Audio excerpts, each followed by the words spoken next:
G'day, ZiggyD here, and welcome to the level 50 recap for my Storm Call Templar. Now, sorry about the delay on this video. I had some delays and haven't been able to do much progression on this character, but I am now progressing pretty quickly, and we're back into it, and I have reached level 50. So, time to actually give you guys a bit of an update on how things are going. Now, the reason we'll do some docs run, and I'll talk about some basic stuff, and then we'll go take a look closer at the skills and passives and things I'm using and some of my deeper thoughts about the build. But I've tinkered around with a few of the different skills, and the reason I wanted to give you guys a recap at level 50, even though we get things like our Cloak of Defiance and Saffell's Frame, not for a while yet. We get Cloak of Defiance in like 2 more levels, and Saffell's Frame, the shield, around level 60 or something. Even though we don't have those things yet, which are pretty big milestones for the builds themselves, I feel like this is a really big point for the build in terms of figuring out what sort of skills you have. I feel like this is like Act 3, Cruel, where you're kind of figuring out exactly how your skills are working. Now, I'm pretty much decided by this point that I will go self-cast with this build. Do I have not have loot drops enabled? There we go. I will go self-cast with this build. There are a lot of people doing dual totem builds, and personally I find them quite eye-bleedy. I kind of want to go with the self-cast route just to see how it goes, and that kind of raw power feeling of painting a few targets and then having things just explode and die is pretty satisfying. So that's kind of decided. Now, you'll notice I have most of my mana reserved at the moment. That's because, as I'm not using the Cloak of Defiance yet, I don't currently have Mind Over Mana. Some things like big melee hits are currently hurting me a fair bit. I have only 25% physical reduction without my Granite Flask, but I do have a Granite Flask, and when I use that, I go all the way up to like 78%. So I can mitigate these things as long as I play pretty well. However, something you will notice, I'm level 50, and this is a level 50 zone, so, you know, I'm very level appropriate for this zone.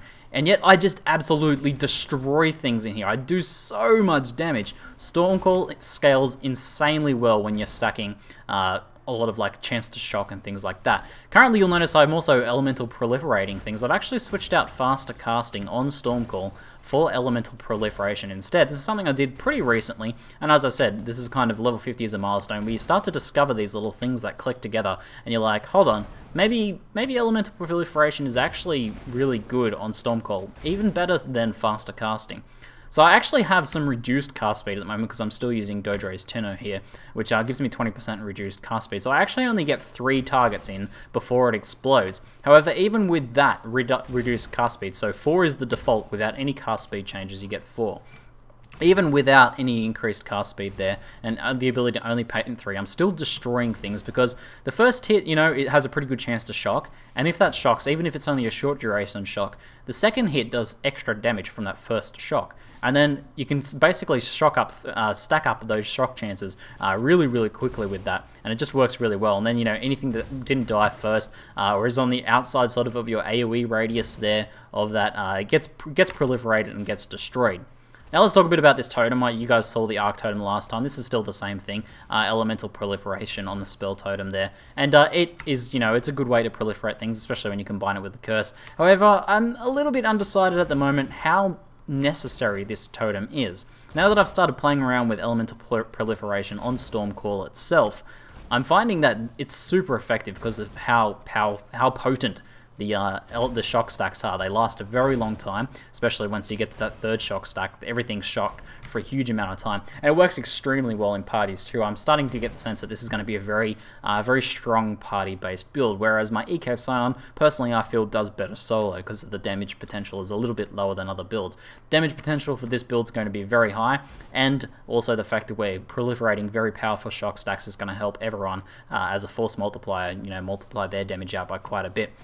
But even for solo farming, this is feeling pretty reliable now. I'm fairly tanky because I'm running 2 Purity of Elements auras and Arctic Armor. I'm currently only using a fairly low Arctic Armor. It's level 5, and I've just sort of kept that level up to my current mana regen, and yet it does pretty good, as you can see, at mitigating a lot of the fire damage from here. As long as they're not LMP Void Bearers, I do pretty well against most of these forms of damage. I still have to be pretty cautious. You know, I'm leveling, and these guys are still hitting pretty hard at the moment because I'm level 50 is a level 50 zone, etc.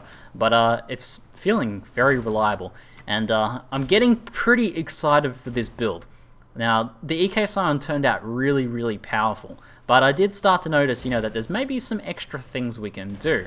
And I feel like this build might end up capitalizing on that. Seeing things like stacking the different purity of elements, so we're starting to get overcap, increase our cap resistances there, and combining that with Saffell's frame soon, and also running Arctic armor. I'm feeling like things are gonna be really powerful if they work out like I expect. It's a bit too early to say, and maybe around like level 60 or level 70 these things will start to become evident, like their true potential and power. But so far, getting very excited for how things are looking. And I'm sort of just cruising through docks at the moment, but it's pretty cool. It's pretty cool. So let's go back to town, and we'll take a look at some of the other stuff in a little bit more detail before I get too rambly and we don't really look at things in much detail. Okay, so let's start off with Storm Call. Basic Storm Call spell. Whenever this levels, you get a ton of damage. I'm running Elemental Proliferation on there. Quality's not super important, just increases the shock duration for that. Not a big deal, but you can get a quality one if you want. I'm using Increased Area of Effect and Concentrated Effect. The reduced area of effect radius is pretty harmful on Storm Call. I noticed when I first started using Concentrated Effect, I actually took it off for a while because it was a bit... it's pretty hard to it's already pretty hard to like paint those targets in front of people. I'll actually go into City of Sun here so we can demonstrate some things. But it's actually pretty hard to sort of get that target and be able to hit that without the increased area of effect combination. So getting that full link is pretty essential. However, I'm starting to sense that this is going to be really effective even with just a 5-link. I have a 5-link Cloak of Defiance lined up, and I think even with just that, it's going to be pretty awesome. I'm not sure yet what the 5th link is going to be. I'm pretty sure it's going to be Lightning Penetration. I think that's going to be the best support we can run.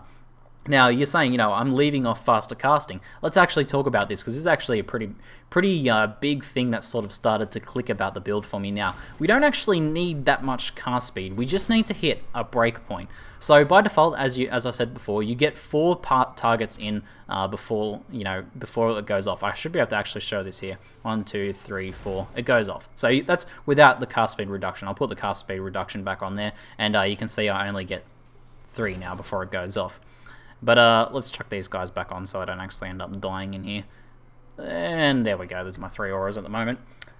So, if I hit 27% increased cast speed, that 4 painted targets goes up to 5. Now, 5 is enough chances to get 3 shock stacks, with a decent amount of shocks chance from conductivity, from from our passive tree up here, from static blows, chance to shock, and from the occasional crit and things like that. I feel like that's a very good amount. 5 is more than enough. It takes a lot more cast speed.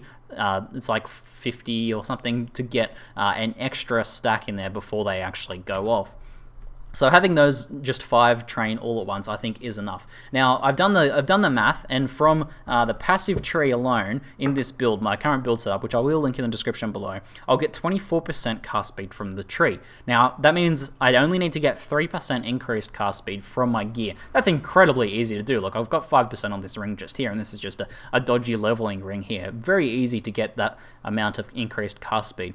This means we're actually freeing up a gem slot. As I said, we can run a 5-link, we can use Lightning Penetration with Concentrated Effect, Increased Area of Effect, Elemental Proliferation, and Storm Call, and we don't even need Faster Casting as a 6th link. In fact, putting Faster Casting as the 6th link might get us an extra target in, but it's really such a minimal increase there. So although cast speed is important, you only need the right amount of it. You only need a little bit of it. So we can actually min-max this out here by only getting 24% on the tree, and if we happen to get more than 3% on our gear, we can actually think about dropping some nodes. So for example, I'll probably be picking up the nimbleness cluster here. If we get an extra 6% on our gear than we need, we can simply drop the nimbleness. Now I imagine I'm going to get a lot of questions if I end up posting my build and being like, I don't have nimbleness, why didn't you pick up nimbleness?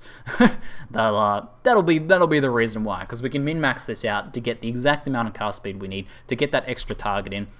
And I think it's going to work really, really well, and that means we can free up some extra points. So the next thing I wanted to talk about was the planned out going forward dual curse. Now I currently have Hexmaster, which is really nice. It's nice to be able to perma conductivity or perma enfeeble things. As you can see, I'm running enfeeble at the moment on cast on damage taken. By the way, cast on damage taken level 4, Molten Shell level 9, enfeeble level 7, Enduring Cry level 8. You might want to chuck that down somewhere, because this is the cast on damage level 4 taken setup. I'll probably run for the rest of the game. But I've been thinking about dual curse. This is 4 points to get the second curse, and I actually don't think it's really necessary. So I'm probably going to drop that from the build. I really like Permacurse, because what happens then is if things hit me, they get enfeebled from my cast on damage taken setup. They're enfeebled now forever. That's really cool. I don't need to recast enfeeble myself or anything like that. If I don't need those guys enfeebled, I can cast conductivity and there'll be perma-conductivity. I rarely need to conductivity and enfeeble things at the same time. Like, sure, I can do that to a boss and get a little bit of extra damage out, but it's not a huge deal. I'm already going to do a lot of damage with this build. I certainly don't need to run 2 offensive curses. So conductivity for the easy stuff we want to kill faster, and for when we want to proliferate shock stacks around. And Enfeeble is going to auto-cast from our cast on damage taken setup whenever it needs to, and it'll be perma-cast on there. We can maybe even run a separate Enfeeble maybe for self-casting, but we really need both of those things. So I think we're going to save a few points there, which is pretty cool. I have noticed we've needed some dexterity, so as you can see I've picked up dexterity here. In terms of the passive tree from last time, I basically beelined it across the top here, got all of these sweet, sweet mana nodes, got the Permacurse, got Eldritch Battery, got, you know, some extra dexterity here. This is for Arctic Armor and also Purity of Ice. And then we came through and I rushed through to get Blast Radius. From here, I'm not quite decided. I think I'm probably going to come down here, grab these life and mana nodes, or maybe come through the Flask Effect nodes and grab those life ones. These are going to be really sweet with the Granite and move speed and pretty much everything else. Anything else we decide to run, I'm pretty excited about these Flask Effect nodes here. And then I'm probably going to start picking up all of the different aura nodes we have access to, like here and over here and down here, and eventually down here as well. This one here. So that's going to be pretty cool. As you can see, we don't have much mana free now with 3 auras, and these are, you know, the main auras we're going to be running. We're eventually going to be running Discipline as well. I can't do that quite yet, but maybe once we get all the aura nodes, we should be able to get that set up, and it should work pretty well. And once we get the aura nodes, we'll actually be able to switch over to Cloak of Defiance, because we should have enough mana unreserved to make that work. Now, I'm thinking about 1k unreserved mana will be nice for 40% Mind Over Matter from Cloak of Defiance. So that's kind of the milestone I'm looking at there. So, other things to mention, I've, you know, you can see I've got my aura set up. I've just got an unreduced mana set up here with Clarity, Purity of Ice, and Purity of Lightning. These are really nice. We get to overcap our resist. This is starting to happen on the cold here. And, you know, my resists are a little bit low in some regards there, even though I'm running Purity of Lightning. I actually don't have, like, any lightning resist on my gear, as you can see. But it does a good job at the moment for keeping me up while leveling, and eventually we're going to be overcapped. And I'm thinking this build's going to be really sweet once we start to become immune to all the elements. We're going to have like a max level Arctic Armor eventually, that's going to make us immune to most forms of fire, pretty resistant to other forms of fire, and also it's going to be a nice physical buffer. Then we're going to have Purity of Lightning, along with Saffell's Flame. We're going to be pretty much immune to Lightning, and hopefully Lightning Reflect. Hopefully that'll be enough for Lightning Reflect. And then with Purity of Ice, we're going to be immune to Ice as well. And along with the Granite, we should be immune to Physical. I'm kind of going for an immunity build here, and hopefully it ends up working pretty well. Now, obviously, in terms of gear, we're just running Armor ES gear. This is the easiest thing to run with a Templar. You can use Evasion Energy Shield gear if you want, or just Energy Shield gear, but we don't have Iron Reflexes in this build, so try and opt for Armor ES gear where you can. And that's what I've done there. As you can see, 25%, I don't really want to go lower than that, and we can use the Granite when we need to. And pretty good stuff. But overall, my gear's, you know, just kind of pretty average. I've just got good enough gear, just sort of self-crafted most of this stuff, and I'm using, you know, like some uniques and things like that that aren't really that important. You can kind of just use whatever gear you want there, and it seems to be going pretty well. I think that just about covers everything. Yeah, hopefully if you guys have any questions about the build up to this point, and I'll put the obviously I'll put the passive tree in the description below, but if you have any questions, let me know and I'll answer them in the comments below. Anyway, that's it for now. I'm ZiggyD, and thanks for watching.